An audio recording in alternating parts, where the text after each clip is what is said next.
ஆச்சி மசாலா. எந்த சமையலும் ருசி தேடும் ரகசியம். 20 ரூபாய்.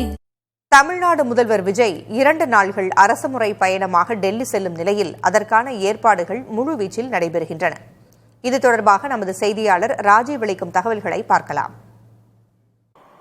தமிழக முதலமைச்சராக பதவியேற்ற பின்பு 2 நாட்கள் பயணமாக டெல்லி வருகிறார் தமிழக முதலமைச்சர் ஜோசப் விஜய். இதற்காக தமிழ்நாடு அரசு இல்லத்தில் பல்வேறு சிறப்பு ஏற்பாடுகள் செய்யப்பட்டு வருகிறது. அதனை பார்க்கிறோம்.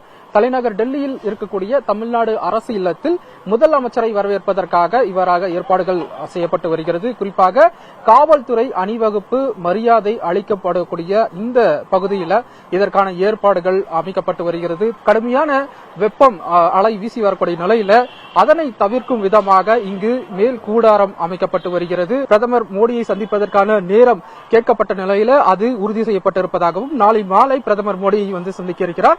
அதே போல 2 நாள் டெல்லியில் முகாமிடும் தமிழக முதல்வர் விஜய் அவர்கள் சோனியா காந்தி, ராகுல் காந்தி, கார்கே அதே போல கம்யூனிஸ்ட் கட்சி தலைவர்களையும் வந்துட்டு டெல்லியில் சந்திக்க இருக்கின்றார். இதை தவிர்த்து ஜவஹர்லால் நேரு பல்கலைக்கழகத்தில் நிறுவப்பட்டிருக்கக்கூடிய திருவள்ளுவர் சிலையையும் வந்துட்டு தமிழக முதலமைச்சர் ஜோசப் விஜய் அவர்கள் திறந்து வைக்க இருக்கிறார். இவ்வாறாக இவருடைய பயண திட்டம் தற்போது திட்டமிடப்பட்டிருக்கக்கூடிய நிலையில இதற்கான அனைத்து முன் ஏற்பாடுகளும் வந்து தற்போது செய்யப்பட்டு வருகிறது. தலைநகர் டெல்லியிலிருந்து ஒளிப்பதிவாளர் ராமராஜனோட ராஜீவ்.